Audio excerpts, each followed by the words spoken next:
मैंने कांच का गिलास उठाकर दीवार पे दे मारा था और उसके टूटने की आवाज पर मेरी बूढ़ी सास दौड़ती हुई मेरे कमरे तक आ गई थी। उन्होंने जब सारे कमरे में गिलास की कांच बिखरे देखे तो दरवाजे पे ही रुक के पूछने लगी, बहू क्या हुआ, तुम्हें कहीं चोट तो नहीं आई, गिलास कैसे टूटा? मैंने एक तेज नजर अपनी बूढ़ी सास पर डाली जो परेशानी से मुझे देख रही थी। मैंने नफरत आमेज लहजे में कहा कि गिलास टूटा नहीं है, मैंने दीवार पे मार के तोड़ा है, बिल्कुल वैसे जैसे अब मेरे सब्र का पैमाना लबरेज हो रहा है और किसी दिन मैं इस पूरे घर को ही आग लगा दूंगी।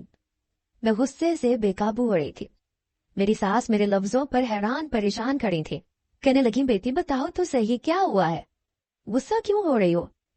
मैंने अपनी सास से कहा कि आपकी बेटियां मुंह उठा के आ जाती हैं और आप उनकी खातिर तवाज़ो में दुनिया जहान का सामान जमा कर लेती हैं। कभी सोचा भी है कि मेरा शौहर कितनी मेहनत से कमाता है, वो परदेस में है और यहाँ आप लोग पैसा लुटाने से बाज नहीं आते। मेरी बात सुनकर मेरी सास कुछ देर तो खामोश रही, फिर कहने लगी, मैंने अपने बेटे का कोई पैसा नहीं लुटाया। मेरी बेटियां जब भी यहाँ आती हैं, आते हुए खुद ही कुछ न कुछ सामान लेकर आती हैं। अभी भी शम्मा समोसे लाई थी, रूबीना जलेबियां लाई थी और वही सब मिला के हमने दस्तरख्वान बिछाया था और तुम्हें भी बुलाया था, लेकिन तुमने पूरी बात जाने बगैर ही मुझ पर इल्जाम लगा दिया कि मैं बेटे की कमाई बेटियों पे लुटाती हूँ। मैं उन माओं में से नहीं हूँ जो अपने बेटों की कमाई का एहसास ना करे। मेरी सास की आंखों में आंसू आने लगे, मगर फिर भी वो धीमे लहजे में कहने लगी, आ जाओ समोसे ठंडे हो रहे हैं, अब तुम्हें सब कुछ बता ही चुकी हूँ तो तुम्हारा गुस्सा भी उतर गया होगा। ये कह के वो पलटने लगी तो मैं खामोश न रही, बल्कि पीछे से चीख के कहने लगी, सब जानती हूँ मैं, ये ड्रामे, शम्मा समोसे लाई है और फला जलेबिया, कहीं ले ही ना आई हो ये, मैं क्या आती इसीलिए है ये ताकि भाई का पैसा पूरी तरह उड़ा सके। मेरी सास ने बस पलटकर एक नजर मुझ पर डाली थी, उनकी आंखों में शिकवा था और फिर वो वापस लाउंज में चली गई। कुछ देर मैं ऐसे ही कमरे में टहलती रही और फिर दबे पांव कमरे से निकली ताकि देखूं तो लाउंज में क्या हो रहा है। वहां मेरी नंदे और सास बैठकर समोसे खा रही थी और साथ ही मेरी बड़ी नंद शम्मा कह रही थी कि आपको भाभी के पास जाने की जरूरत ही क्या थी, आपको उनकी फितरत का इल्म नहीं है, उन्हें कभी आपकी किसी बात पे यकीन नहीं आएगा, उन्हें तो यही लगता है कि हम उनके शौहर का पैसा उड़ाते हैं, जबकि सच तो ये है कि वो खुद पानी की तरह पैसा बहाती हैं और उन्हें भाई की मेहनत का ख्याल नहीं है। नंद की बात ने मेरे अंदर आग लगा दी थी। मैं गुस्से में तनतनाती हुई लाउंज में दाखिल हुई। मैंने सख्ती से कहा, आज के बाद हमारे घर ना आना, तुम यहाँ आके ना सिर्फ हमारे घर का माहौल खराब करती हो बल्कि अपनी माँ को भी मेरे खिलाफ भड़काती हो। मेरी बात पे शम्मा रोते हुए खड़ी हो गई और अपनी माँ से कहने लगी कि आज के बाद मैं आपके घर नहीं आऊंगी अम्मा, आप खुद ही मुझसे मिलने के लिए आ जाना। मेरी सास उसे रोकने लगी, लेकिन उसने अपना सामान समेटा, दोनों बच्चों का हाथ पकड़ा और ये कहकर घर से निकल गई कि वो रिक्शा करके वापस चली जाएगी। जबकि रूबीना खामोशी से कभी मुझे देखती, कभी अपनी माँ को। मेरी सास ने मुझे कुछ भी ना कहा, बल्कि वो उठकर अपने कमरे में चली गई। मैं जानती थी कि वो मुझसे डरती है, क्योंकि मैं जरा जरा सी बात का पहाड़ बनाकर अपने शौहर को फोन पे घंटों सुनाया करती थी, इसलिए मेरी सास मुझे उफ भी ना कहती। रूबीना भी उनके पीछे पीछे कमरे में चली गई। समोसे और जलेबियां उसी तरह से लाउंज में रह गए। शम्मा को जाता देखकर मुझे सुकून हो गया था। मैं सुकून से लाउंज में बैठी, फिर मजे से समोसे उठा के खाने लगी। गरम गरम खस्ता खस्ता समोसा मुझे बड़ा ही मजे का लग रहा था, क्योंकि मुझे मालूम था कि अब शम्मा यहाँ दोबारा नहीं आएगी। मैंने एक नींद का पत्ता तो काट दिया था, अब मुझे दूसरी नींद का पत्ता भी काटना था। दोनों ही मुझे जहर लगती थी। समोसा खाने के बाद मैंने जलेबी की प्लेट उठाई और अपने कमरे में चली आई। सीधे अपनी अम्मा को फोन लगाया, उन्हें अपने कारनामे की खबर सुनाई तो वो मुझे दाद देते हुए कहने लगी कि अगर इसी तरह से चलोगी तो बहुत जल्द पूरा घर तुम्हारा हो जाएगा। जब नंदे नहीं आएंगी तो सास को भी कोने से लगा देना। जब बुढ़िया कमरे से नहीं निकलेगी तो फिर तुम्हारी ही राजधानी होगी, हम भी वहां पे खूब ऐश करेंगे।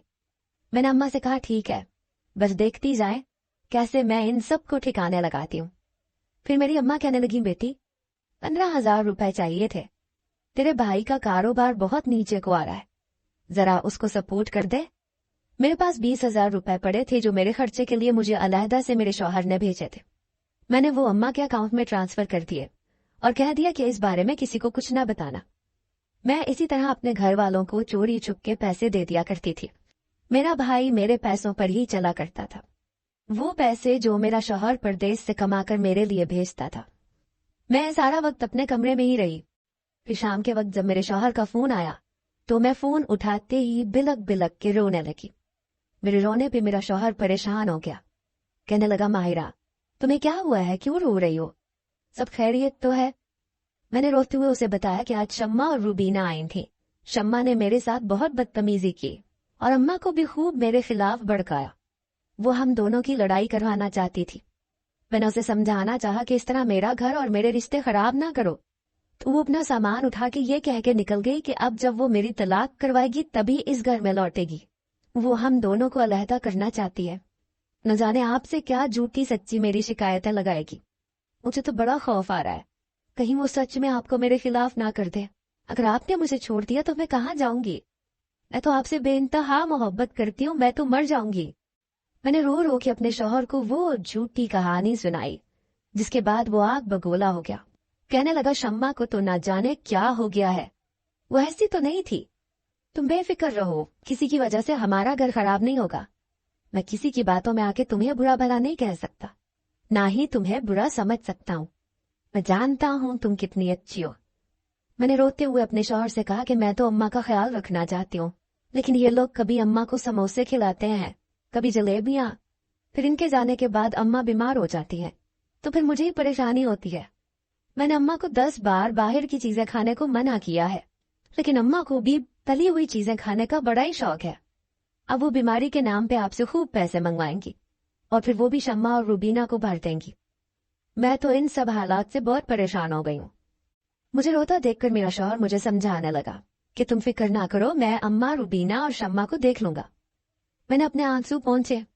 फिर कामरान से कहा कि मुझे 20,000 रुपए चाहिए, मुझे नए कपड़े लेने हैं। ये सुनकर कामरान खामोश हुआ।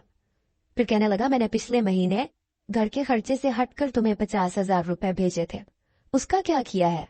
ये सुनकर मुझे दिल ही दिल में बड़ा गुस्सा आया कि मेरा शौहर मुझसे पाई पाई का हिसाब कर रहा था। मैंने कहा, वो तो घर के खर्चों में ही लग गए, महंगाई इतनी है, सारे पैसे घर में ही खर्च हो जाते हैं। मैं पिछले 3 महीने से वही एक जैसे रंग के कपड़े पहन रही हूँ। अब मेरा दिल उकता गया है, मैं नए कपड़े बनाऊंगी और ये वाले कपड़े अब मुलाजिमा को दे दूंगी। मेरा शौहर कहने लगा कि फिलहाल तो मेरे पास बिल्कुल भी एक्स्ट्रा पैसे नहीं है, मुझे जो बोनस मिला था वो मैंने तुम्हें भेज दिया था। अब कुछ दिन इंतजार कर लो, जब पैसे होंगे तो मैं भिजवा दूंगा। शौहर की बात सुन के मुझे शदीद गुस्सा आया। मैंने बिना कुछ कहे फोन बंद कर दिया। वो मुझे चंद एक्स्ट्रा पैसे भी नहीं दे सकता था। मुझे तो लगता था पैसे ना होने का झूठा ड्रामा करता है, सारे पैसे अपनी बहनों को भर के मुझे हरी झंडी दिखाता है। मैंने सोच लिया था अब 2 दिन तक शौहर को फोन नहीं करूंगी। मेरी दूसरी नंद रूबीना भी अपने घर चली गई थी और फिर मैं कमरे से बाहर निकली। मुलाजिमा बर्तन धोने और सफाई के लिए आती थी, मैं सिर्फ खाना बनाती थी। वो भी अक्सर मेरी सास ही बना दिया करती थी, क्योंकि मेरा मिजाज हमेशा आसमान पर ही रहता था। मेरी सास की यही कोशिश होती थी कि घर में किसी तरह का लड़ाई झगड़ा ना हो, मगर मैं फिर भी कोई ना कोई बहाना ढूंढ ही लेती थी और फिर खुद ही अपने शौहर को अपनी सास के खिलाफ भड़काती थी। मेरी सास ने उस रात खाना भी नहीं खाया, वो भूखी ही अपने कमरे में बंद थी, जबकि मैं अपना खाना लेकर अपने कमरे में आ गई और मजे से यूट्यूब पर अपनी पसंदीदा फिल्म देख रही थी। मैं अपनी जिंदगी से बड़ी खुश थी, क्योंकि मैंने अपने पूरे ससुराल वालों को नचा के रखा हुआ था, जबकि शौहर भी मेरे ख्वाबों में था। बस एक पैसों का मसला था जो मुझे जरा खटकता था कि मेरा शौहर मुझे अलहदा से बहुत सारे पैसे नहीं भेजता था, बल्कि घर के खर्चे के साथ ही थोड़े बहुत पैसे वो मुझे भी भेज दिया करता था।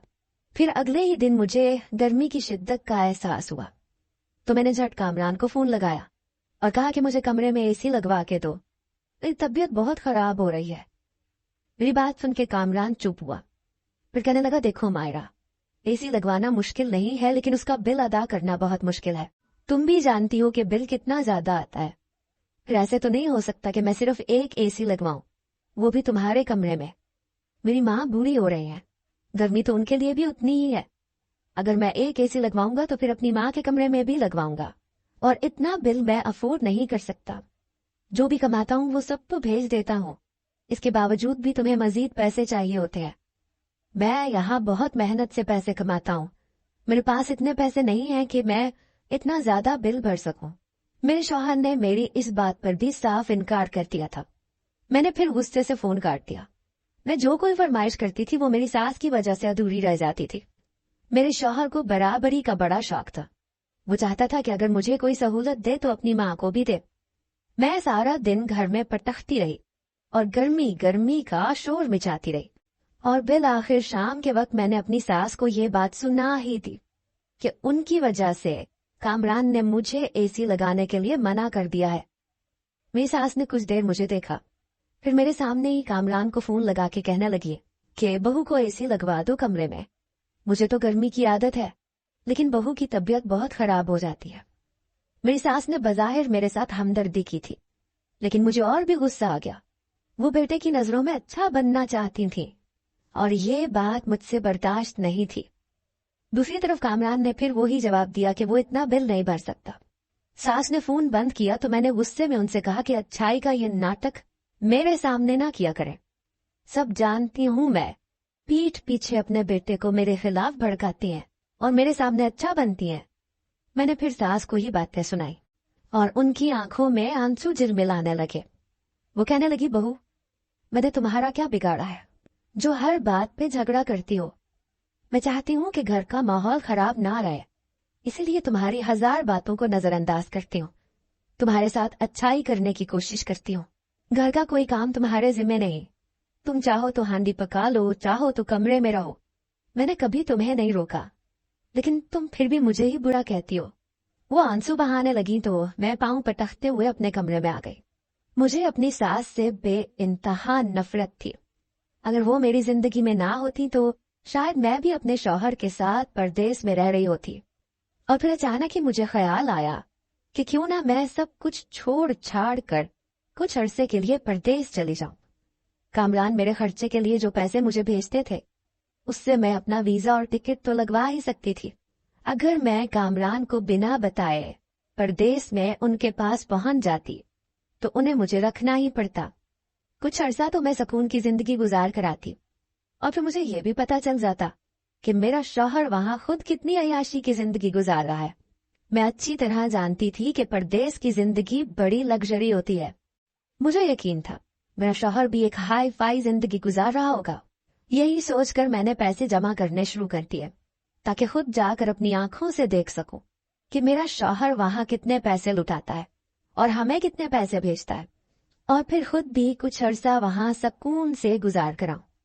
इतने अरसे में मैं अपने शौहर को अपनी सास और नंदों के खिलाफ भी पूरी तरह भड़का सकती थी। मेरे जहन में एक साथ बहुत कुछ चल रहा था। वही सब कुछ जो बचपन से मैं अपने घर में देखती आई थी, वही सब कुछ मैं अपने ससुराल में भी चाहती थी। मेरी माँ ने भी अपनी सास को ऐसे ही किनारे से लगाया था। हमारी कोई फुप्पो हमारे घर नहीं आ सकती थी, ना ही हमारे अब्बा फुप्पो से मिलने के लिए जा सकते थे। अगर अब्बा जाते तो मेरी अम्मा उनसे खूब झगड़ा करती।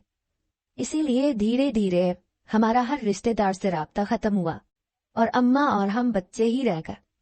मैं भी अपनी जिंदगी में ऐसा ही सुकून चाहती थी, ना सास का झंझट, ना नंदों की परेशानी। मेरे लिए तो कम से कम ससुराली रिश्ते सिर्फ और सिर्फ परेशानी ही थे। मैंने बहुत तेजी से पैसे जोड़ने शुरू किए थे।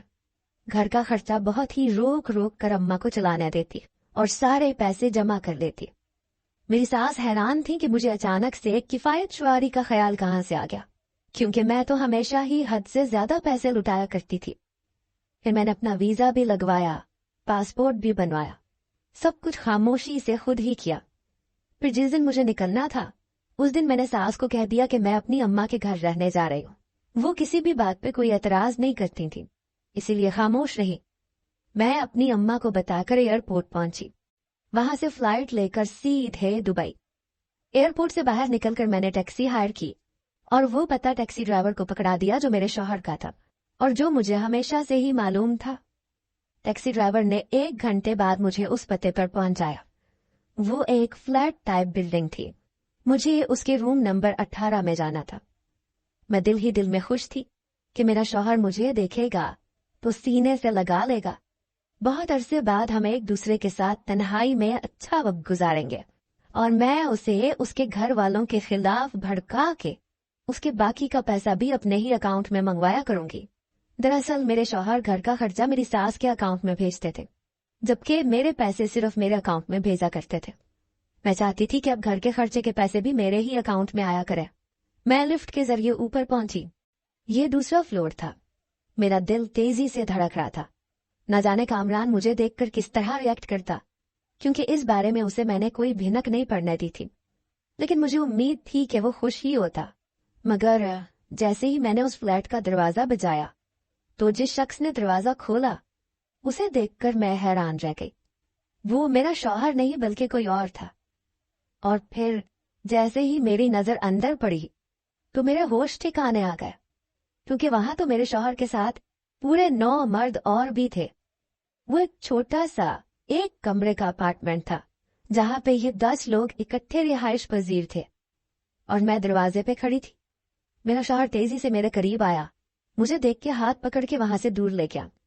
राहदारी के कोने पे खड़े होके पूछने लगा, माहिरा तुम यहाँ क्या कर रही हो? किससे पूछ के आई हो? कम से कम आने से पहले मुझे बताती तो सही। अब मैं क्या करूं, तुम्हें कहाँ जगह दूं? मेरे शौहर को कुछ भी समझ में नहीं आ रहा था कि वो मेरे साथ किस तरह का रवैया इख्तियार करे। वो खुश होने के बजाय परेशान था और मैं तो बस हैरत से पलटकर उस कमरे को देख रही थी जो चिड़ियाघर का मंजर पेश कर रहा था। करीब करीब 10 बिस्तर लगे हुए थे और अजीबो गरीब सा शोर हो रहा था। सब लोग अपनी अपनी बातों में मसरूफ थे। कोई अपनी फैमिली को वीडियो कॉल मिला के बैठा था, कोई गाने सुनने में मसरूफ था। ये सब वो परदेसी लोग थे जो अपनी फैमिलीज को सुकून देने के लिए यहाँ आए थे और खुद बेसकूनी की जिंदगी गुजार रहे थे। मैं जो अब तक ये समझ रही थी कि मेरा शौहर एक बड़े से अपार्टमेंट में फुल एसी में एक आरामदाह जिंदगी गुजार रहा होगा, ये सब कुछ देखकर मेरे कदमों तले से जमीन निकल गई। मेरा शौहर कहने लगा, मैं यहाँ नौकरी करता हूँ, मेरा कोई कारोबार नहीं है। जो पैसा मिलता है वो सब पाकिस्तान भेजता हूँ। अपने खर्चे के लिए बमुश्किल चंद पैसे रखता हूँ और उसमें जो जैसे भी गुजारा मुमकिन हो वैसे करता हूँ। कभी कभी तो 2 वक्त का खाना खाता हूँ और तीसरे वक्त का खाना भी छोड़ देता हूँ, खासकर उस वक्त जब तुम्हारी कोई खास फरमाइश आई हो।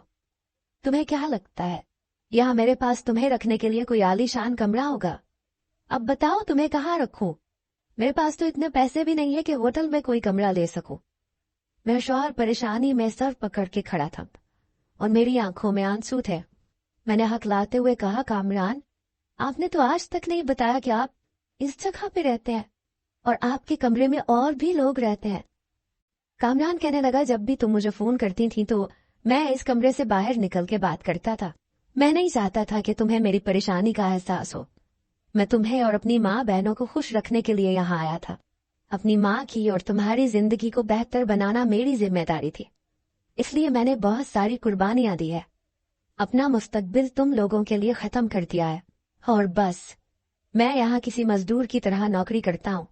लेकिन पता नहीं क्यों तुम्हें ये बात कभी समझ ही नहीं आई। मेरी आंखों में आंसू आने लगे। मुझे पहली बार एहसास हुआ कि मेरा शौहर हमारे लिए कितनी मुशक्कत काट रहा था।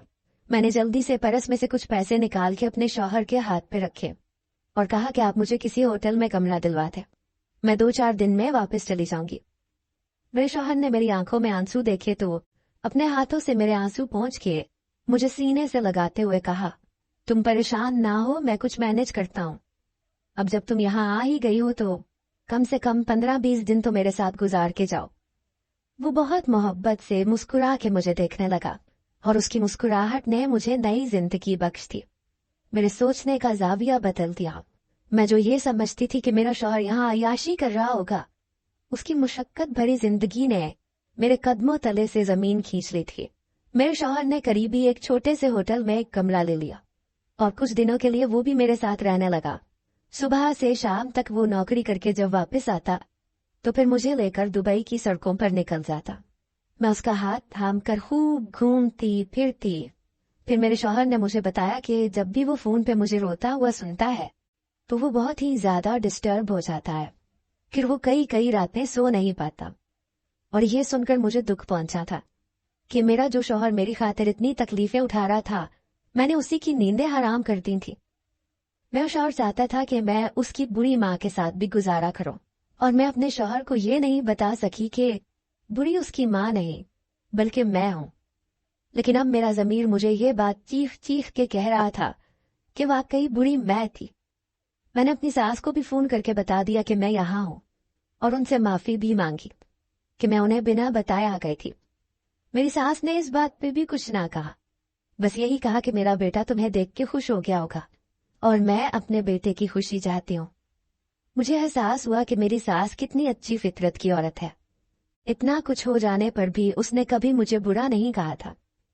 मैं 15 दिन अपने शौहर के साथ गुजार कर वापस लौटी तो मैंने सोच लिया था कि अब कभी शौहर से कोई फरमाइश नहीं करूंगी, ना ही उन्हें परेशान करूंगी, बल्कि उनकी मेहनत की कमाई को बचाने की कोशिश करूंगी। मैंने अपनी सास के साथ भी अपना रवैया अच्छा कर लिया था और हमारे घर का माहौल खुद ब खुद बेहतर हो गया था। मेरे वापस आने के चंद दिनों बाद ही मेरी माँ ने मेरे भाई की शादी कर दी थी, और जब उनकी शादी के चंद दिन बाद मैं बहुत सारे फ्रूट लेकर अपने मैके पहुंची ताकि भाभी के साथ मिलकर फ्रूट चाट बना के खाऊं। मुझे फ्रूट चाट बहुत पसंद थी। तो मेरी माँ ने बताया कि भाभी कमरे में है। मैंने जाके भाभी को आवाज दी तो वो गुस्से में कमरे से निकली। कहने लगी, मुंह उठा के बार बार हमारे घर आ जाती हो, बोलो क्या काम है। मैंने हकलाते हुए कहा, भाभी फ्रूट चाट बना के खाते हैं। तो वो नफरत से कहने लगी, तुम्हारे भाई के हराम के पैसे नहीं है जो तुम्हारी माँ ने तुम्हें इतना फ्रूट मंगा के दे दिया है, और अब तुम्हें फ्रूट चाट खाने की सूझ रही है। मेरे मियाँ का मेहनत का पैसा है। भाभी की बात सुनकर मैं हैरान रह गई, क्योंकि हमेशा की तरह फ्रूट वगैरह मैं खुद लेकर आई थी। लेकिन मेरी भाभी को इस बात पर यकीन नहीं आया था। वो पांव पटकते हुए अपने कमरे में चली गई और अब भाई से हमारी शिकायत लगा रही थी। थोड़ी देर बाद भाई ने बाहर आकर मुझे घूरती नजरों से देखा। कहने लगा, जब भी तुम घर आती हो हमारे घर का माहौल खराब हो जाता है। ना तुमने अपने ससुराल वालों को सुकून दिया, ना तुम हमें सुकून से जीने देना चाहती हो। तुमने तो अपने शौहर की कमाई को भी बर्बाद कर दिया। अब तुम मेरा घर खराब ना करो, हो सके तो यहाँ ना आया करो। एकदम मेरे दिल की दुनिया जमीन बोस हुई थी और मैं जान गई थी कि ये दुनिया मकाफात अमल है।